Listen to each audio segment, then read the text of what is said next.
all eyes were on central London yesterday afternoon as Trooping the Colour took place in honour of the King's official birthday. Yes, the event also marked the Princess of Wales' first public appearance since being diagnosed with cancer. Thousands of people lined the streets to watch the ceremony. Let's take a look.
Breathtaking every year. It is, and I'm with Louis. You can't help but tap your feet along to those marches, can you? You did throughout, Ben. Royal commentator Jennie Bond joins us now. Jennie, good to see you. This was a significant event. It's always a significant event, but particularly so this year, the first public appearance for Catherine since that cancer diagnosis. What did you make of how that went? Yeah, well, I think it was a joyful day in spite of the weather, which was a bit cold and cloudy and raining some of the time. The royal family put on the show they always do for trooping. But it was very special this year to see the princess. And I think the cheers said it all.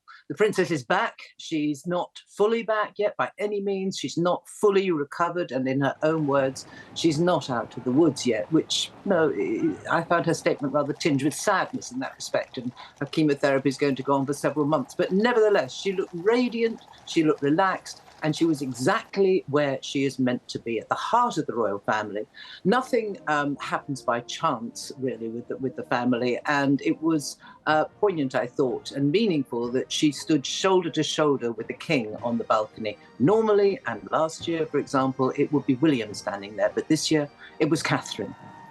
And can you remember, Jennie, I was thinking this, watching the images, a moment where the King or Queen standing shoulder to shoulder with another senior member of the royal family, where they're both battling their way through a serious illness. It felt like history unfolding.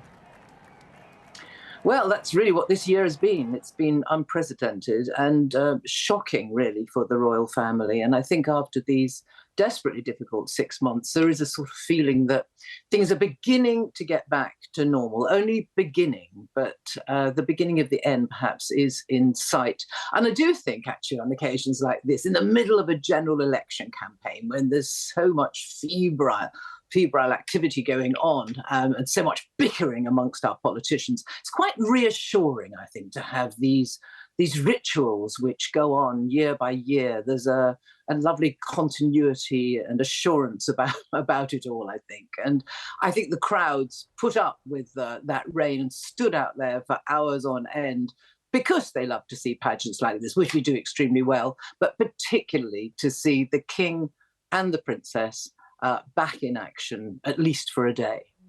And Jennie, of course, this is an occasion that marks the King's official birthday. Traditionally, it was set for June in the hope that better weather would aid the celebrations. This year, perhaps they haven't quite had that, but it still remains an important tradition, doesn't it? How has it evolved over the years that you've been covering it and watching it?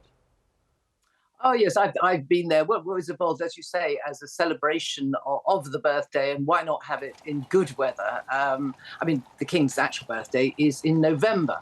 The Queen's, the late Queen's, was in April, but nevertheless, June has been set upon as the most likely month to give us some sunshine, and to have this ceremonial and pageant, which they all love.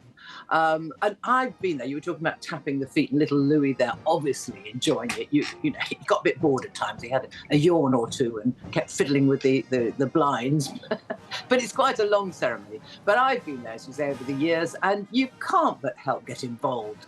I mean, your feet just move to the beat of those drums and the pounding of the hooves of the horses. It is fantastic. And these guys, you know, they rehearse for about 8 weeks to get it absolutely precise. And it's a wonderful sight. And it means a lot to, I think, lots of the people who go there, a lot of people who watch on television, but an awful lot to the royal family. I think the kids do really well, actually, Jenny. I think my 3 would stand no chance being as well behaved. We introduced this by saying all eyes on London yesterday, and it's still the case, even in this day and age, and even with the new look royal family after the passing of the late Queen Elizabeth II, there is that interest from the public still, isn't there?